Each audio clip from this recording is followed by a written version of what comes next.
ఇక టీడీపీతో పొత్తు విషయానికి సంబంధించి నిన్న అమిత్ షా గారు ఢిల్లీలో జరిగినటువంటి ఒక సభలో మాట్లాడారండి.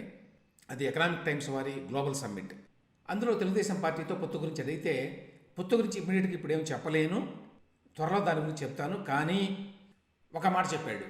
దానివల్ల మనకు క్లియర్గా తెలుస్తుంది ఖచ్చితంగా టీడీపీ పొత్తు ఉండబోతోందని. ఏమిటి ఆ మాట అంటే, త్వరలో ఎన్డీఏలోకి మిత్రులు, కొత్త మిత్రులు అకాలీదళ్ లోక్దళ్తోనూ చర్చలు అని చెప్పారట ఆయన.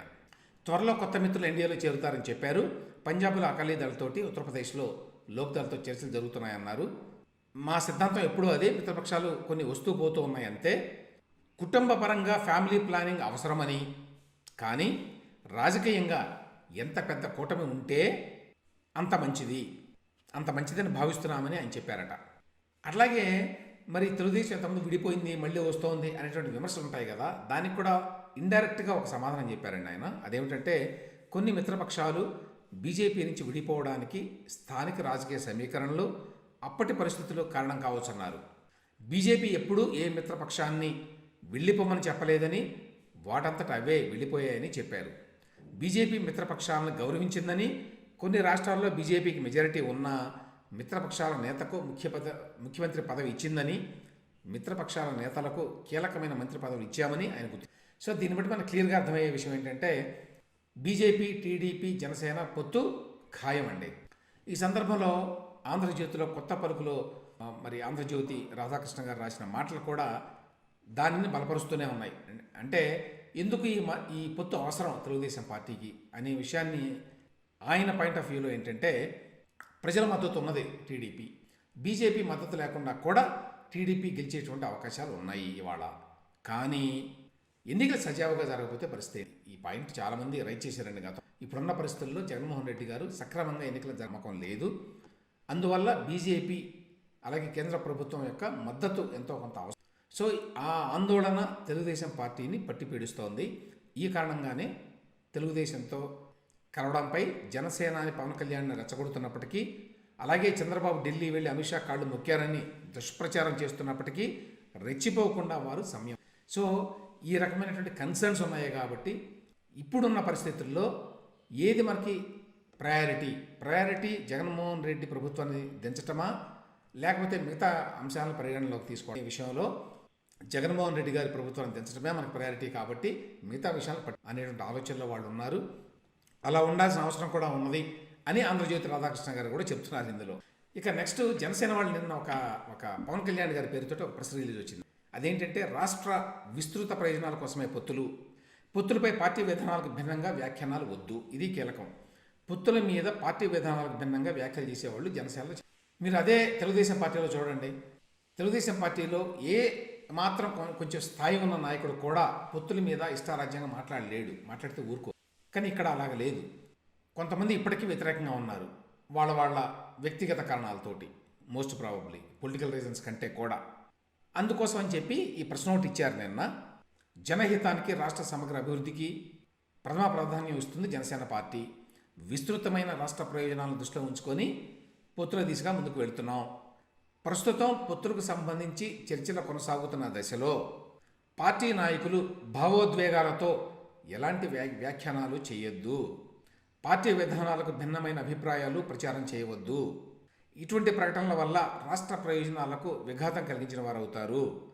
ఇందుకు సంబంధించి అంటే ఈ పొత్తుల వ్యవహారానికి సంబంధించిన అభిప్రాయాలు, సందేహాలు ఏమైనా ఉంటే నా రాజకీయ కార్యదర్శి పి హరిప్రసాద్ దృష్టికి తీసుకురావచ్చు అని చాలా స్పష్టంగా చెప్పారండి. దాంతోపాటుగా పొత్తుకు విఘాతం కలిగించాలని ఎవరు ప్రయత్నించినా వారిని ప్రజలు గమనించక మానరు. ప్రజలు స్థిరత్వాన్ని కాంక్షిస్తున్నారు. ఈ సమయంలో పార్టీ శ్రేణులంతా అప్రమత్తంగా ఉండటం అవసరం. ఇటువంటి మెసేజ్ను గత కొద్ది కాలంగా చాలా ఆయన ఇచ్చాడండి పవన్. అయినా కూడా ఆ పార్టీలో కొన్ని వాయిస్లు ఉన్నాయి. నాకు అర్థం కాని విషయం ఇక్కడ ఒకటే, తాజాగా నాగబాబు కూడా ట్వీట్ చేశారు. ఆ ట్వీట్ మీద నేను కూడా ఏదో పెట్టాను. దాని మీద జనసేన వాళ్ళు తీవ్రమైనటువంటి ఆగ్రహాన్ని కొంతమంది ఉంటే అందరూ కాదనుకోండి, కొంతమంది ఆగ్రహాన్ని వ్యక్తంగా వాళ్ళు కూడా కామెంట్ చేశారు.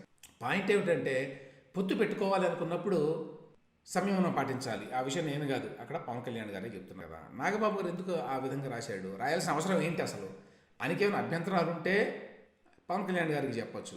ఇంకొక పాయింట్ ఏమిటి, ఆయనకు ఉన్నటువంటి అభ్యంతరాలు ఏవో పవన్ కళ్యాణ్ గారు అంతకు ముందు రోజునే ఆయన మాట్లాడాడు. మాట్లాడిన తర్వాత మళ్ళీ నాగబాబు గారు ఎందుకు మాట్లాడాడు అనేది నాకు ఇప్పటికీ అర్థం కాల. మరి ఆ విషయంలో అంతర్గతంగా ఏమైందో వాళ్ళ పార్టీలో మనకు తెలియదు అనుకోండి. పవన్ కళ్యాణ్ గారు మళ్ళీ ఆయనకు చెప్పాడా, ఈ ఇచ్చినటువంటి మెసేజ్ ఎవరి కోసం, ఇటువంటి వాళ్ళ కోసమే కదా, మీరెవరూ మాట్లాడొద్దు అని, నేనే మాట్లాడతాను దాని గురించి. సో దాన్ని అనుసరించి జనసేనలో ఉన్నటువంటి మిగతా నాయకులు ముందు ఈ పొత్తుకు విఘాతం కలిగేలాగా కామెంట్స్ చేయరు, వ్యాఖ్యలు చేయరు అని చెప్పి భావించాలి. ఇది దీనిని ఒక లాస్ట్ వార్నింగ్ లాగా చూస్తున్నాను నేనైతే. మరి ఎట్లా ఉంటుందో ఆ పార్టీ. ఇక రాజకీయ పార్టీలకి విరాళాలకు సంబంధించి అందరికంటే ఎక్కువ బీజేపీ వరకు వస్తున్నాయి. ఒకప్పుడు బీజేపీ చాలా పేద పార్టీ అండి. అట్లాంటిది ఇవాళ బీజేపీ దేశంలో రిచెస్ట్ పార్టీ. పార్టీ విరాళాలు పొందడంలో బీజేపీ వారి వాళ్ళ అగ్రస్థానంలో ఉన్నారు. 2022, 23లో విరాళాల ద్వారా 2,120 కోట్ల రూపాయలు వచ్చినాయండి. 2,120 కోట్ల రూపాయలు విరాళాలు వచ్చినాయి. ఇందులో ఎన్నికల బాండ్లు అని చెప్పి పెట్టారు కదా, వాటి ద్వారానే 1,300 కోట్లు సమకూరు. ఎన్నికల బాండ్లు అంటే ఏమిటి, ఎవరిచ్చారో ఏమిటి అనేది ప్రజలకు ఎవరికి తెలియదు. అది బీజేపీ ఎవరు తీసుకొచ్చారు. ఎవరిచ్చారో, ఎందుకు ఇచ్చారో, ఏ పార్టీకి ఇచ్చారో తెలియదు మనకి. కానీ ఎంత మొత్తం ఒక పార్టీకి వచ్చినాయో తెలుస్తుంది. ఆ ప్రకారంగా బీజేపీ వారికి ఈ ఏడాదిలో ఒక్క ఎన్నికల బాండ్ల రూపంలోనే 1,300 కోట్లు, అవి కాకుండా డైరెక్ట్గా ఇచ్చేవాళ్ళు ఉంటారు ఇండస్ట్రీస్ తరఫున, అన్నీ కలుపుకొని 2,120 కోట్లు వచ్చినాయట. అయితే మిగతా పార్టీల పరిస్థితి ఏమిటాయా అంటే, ఎన్నికల బాండ్లు కాంగ్రెస్ పార్టీ ఉందనుకోండి, దానికి 2022, 23 ఈ సంవత్సరంలో 171 కోట్లు వచ్చినాయి. బీజేపీ వారికి 1,300 కోట్లు వస్తే కాంగ్రెస్ పార్టీకి 171 కోట్లు. మిగతా పార్టీలకి చాలా తక్కువ. ఈ ఇండస్ట్రీస్ వాళ్ళు ఎవరైనా సరే ఇచ్చారనుకోండి, బయట ప్రజల ఎవరికి తెలియదు, కానీ సహజంగానే ప్రభుత్వానికి మాత్రం తెలుస్తుంది. అది రహస్యం, కానీ ప్రభుత్వానికి తెలుస్తుంది. అట్లా ఎవరైనా ప్రతిపక్షాలకు కానివ్వండి, వేరే ప్రాంతీయ పార్టీలకు కానివ్వండి ఇచ్చారనుకోండి కొంత మొత్తం, వెంటనే వాళ్ళ మీద ED rights, CBI rights, income tax rights జరుగుతున్నాయి అనేది ఒక ఆరోపణ. అందువల్లనే ప్రతిపక్షాలకు ఎవరూ డబ్బులు ఇవ్వడం లేదు. ఎందుకంటే సీక్రెట్గా ఇవ్వడానికి కూడా అవకాశం లేదు ఇప్పుడు. ఆ ఇచ్చే డబ్బులు ఏవో అన్నీ బీజేపీకి మాత్రమే వెళుతున్నాయి అనేది ఇంకొకసారి స్పష్టమైంది.